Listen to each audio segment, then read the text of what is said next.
Bismillahirrahmanirrahim. Assalamualaikum warahmatullahi wabarakatuh. Innal hamdalillah nahmaduhu wa nasta'inuhu wa nastaghfiruh wa na'udzu billahi min shururi anfusina wa min sayyiati a'malina. من يهده الله فلا مضل له ومن يضلل فلا هادي له أشهد أن لا إله إلا الله وحده لا شريك له وأشهد أن محمدا عبده ورسوله لا نبي ولا رسول بعد أما بعد فقال الله تعالى في القرآن العظيم أعوذ بالله من الشيطان الرجيم بسم الله الرحمن الرحيم وإذ تأذن ربكم لئن شكرتم لأزيدنكم ولئن كفرتم إن عذابي لشديد صدق الله العظيم. Yang saya hormati segenap pengurus Masjid Amal yang insyaallah Allah muliakan, hadirin wal hadirat jamaah salat Isya dan salat tarawih yang dirahmati Allah Subhanahu wa taala. Pertama-tama marilah kita bersyukur kepada Allah Subhanahu wa taala yang senantiasa selalu memberikan nikmatnya kepada kita semua. Apabila kita mensyukuri nikmat Allah dengan cara menjalankan apa yang Allah perintahkan kepada kita dan menjauhi apa yang Allah larangkan kepada kita, maka Allah akan tambahkan nikmatnya kepada kita semua. Dan sebaliknya, apabila kita mengingkari daripada nikmat yang Allah berikan kepada kita, maka sungguh azab Allah sangatlah pedih. Oleh karena itu, pada bulan Ramadan ini, marilah kita banyak bersyukur kepada Allah Subhanahu wa taala. Semoga dengan kita melaksanakan ibadah kepada Allah, amal-amalan yang sudah kita lakukan diterima di sisi Allah Subhanahu wa taala. Amin ya rabbal alamin. Kedua, marilah kita memperbanyak salawat serta salam kepada baginda Nabi Agung Muhammad sallallahu alaihi wasallam. Ketika beliau merindukan umatnya, jadi kita haruslah memperbanyak salawat kepadanya. Apabila kita memang benar merindukan daripada Nabi Muhammad sallallahu alaihi wasallam, insyaallah dengan wasilah salawat kita, Allahumma salli ala Sayyidina Muhammad wa ala ali Sayyidina Muhammad, kelak kita mendapatkan syafaatnya di yaumil akhir nanti. Amin ya rabbal alamin. Baiklah, pada kesempatan yang baik ini kami akan menyampaikan materi kultum mengenai kunci kesuksesan di dunia wal akhirah. Hadirin wal hadirat jamaah salat Isya yang dirahmati Allah Subhanahu wa taala. Contoh kesuksesan yang paling baik yang patut kita tauladani adalah baginda Nabi Muhammad sallallahu alaihi wasallam. Di dalam sebuah buku ada menjelaskan tentang 100 tokoh baik non muslim ataupun tokoh muslim yang membahas di dalamnya 100 orang yang paling berpengaruh di dunia ini. Maka di dalam buku ini menjelaskan bahwasanya Rasulullah lah menempati urutan pertama sebagai orang yang paling berpengaruh di dunia ini.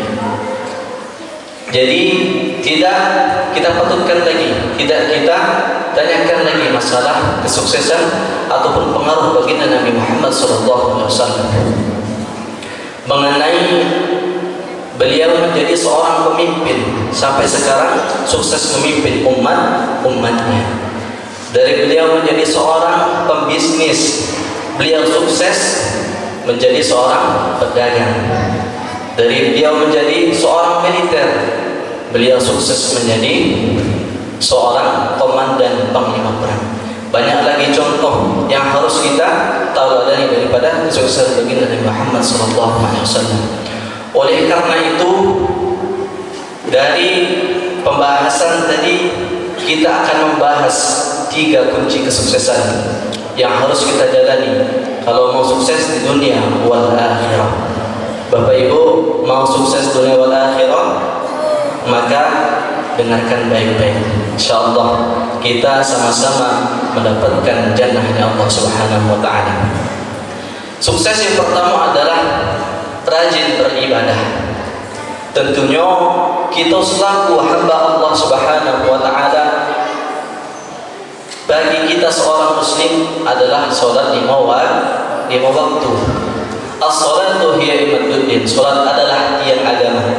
Kalau memang benar kita ingin menjadi orang yang sukses, jangan sekali tadi meninggalkan salat 5 waktu. Coba Bapak Ibu tengok, carilah ada udah uang yang sukses tanpa dia rajin beribadah, tanpa dia rajin mengerjakan sholat 5 waktu. Bagi dia seorang muslim ada tak?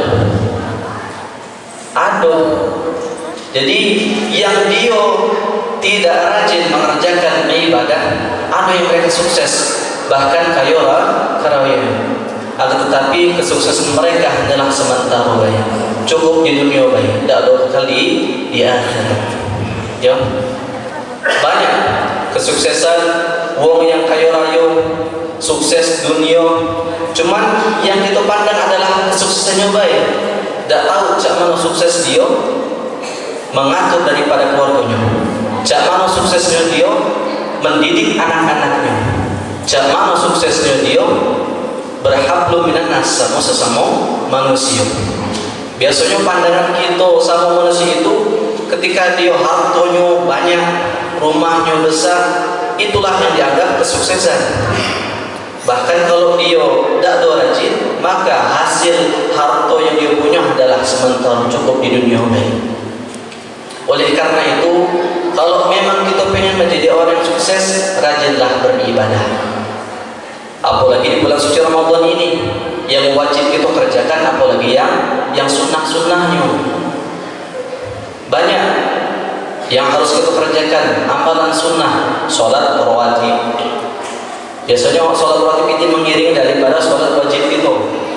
Kalau sebelum disebut qabliyah, kalau sesudah disebut ba'diyah. Jadi ada 12 rakaat dalam sholat rawatib, disebutkan di dalam hadis Rasulullah. Yang pertama qabliyatul fajr, 2 rakaat sebelum sholat subuh.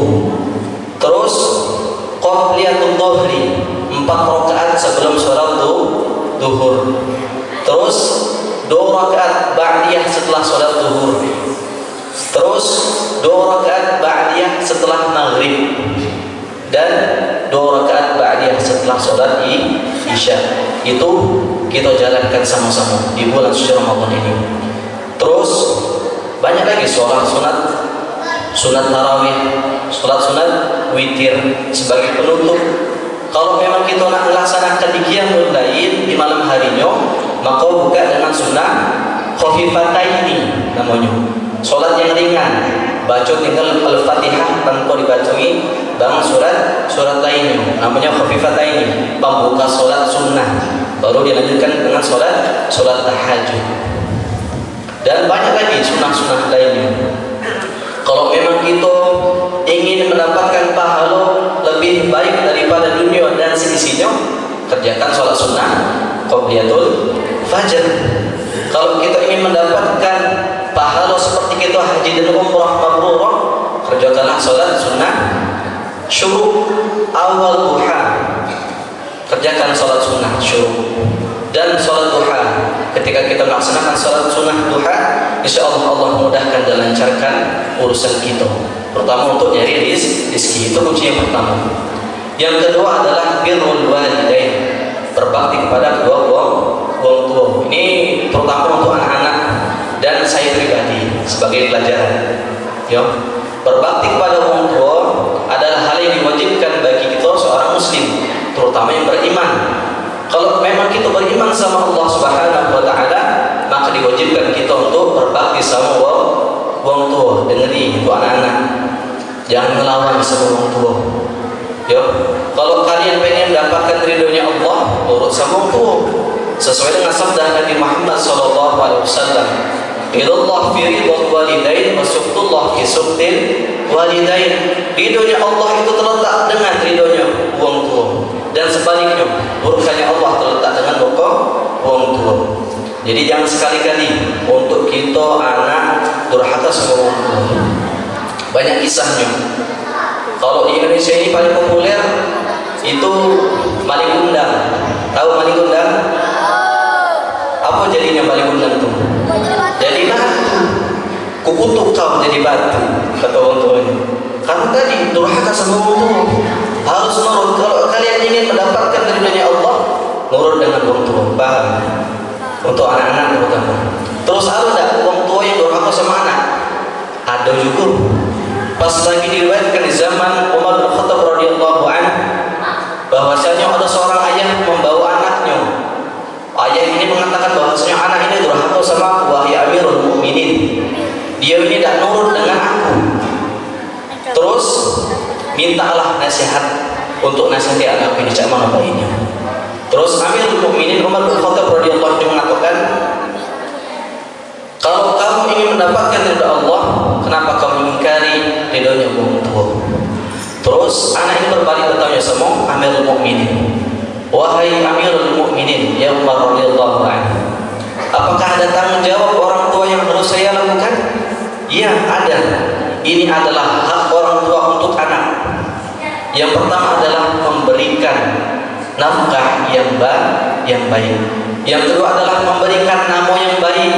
Tidak ada sembarang nama baik yang ngasih. Galak kita ni dikit-dikit nama terkenal dibuatlah kalau rata-rata kita ni. Padahal nama yang baik banyak. Yo, jangan ngasih yang tidak baik nama. Ngasih nama Kliwon. Nah, jangan. Kalau bisa yang baik, Abu Bakar As-Siddiq, banyak. Karena nama adalah doa. Nama adalah doa hafiz. Kalau dia akan jadi penghafal Quran. Itu kuncinya. Kalau memang kita ingin menjadi orang yang sukses, berbakti sama orang tua. Dan yang terakhir adalah carilah ilmu sebanyak mungkin. Sesuai dengan sabda Nabi Muhammad SAW, talabul ilmi fardhatun ala kulli muslimin wa muslimatin. Carilah kalian ilmu dan diwajibkan atas kalian mencari ilmu bagi siapa? Bagi umat Nabi Muhammad, baik muslim laki-laki maupun muslim perempuan. Kalau memang kita nak menguasai dunia wal akhirat, maka dengan ilmu. Man arada dunya fa alaihi bil ilmi. Kalau kamu galak dunia, ilmu. Wa man arada al akhirah fa alaihi bil ilmi. Kalau nak akhirat, ilmu. Wa man aradahuma fa alaihi bil ilmi. Kalau kalian ingin dunia wal akhirah, maka dengan ilmu. Mungkin itu saja. Cak nyolangan untuk galau ini. Belumlah tarawihnya lagi. Nah, jadi sekian dapat kami sampaikan. Kalau pengen menjadi orang yang sukses dunia wal akhirat, yang pertama rajin beribadah, yang kedua berbakti sama orang tua, dan yang kedua adalah mencari ilmu sampai tak ketik batasnya. Ya, mungkin sekian. Mohon maaf apabila ada perkataan yang salah. Sama-sama kita mohon ampun. Billahi fi sabilil haq fastabiqul khairat. Assalamualaikum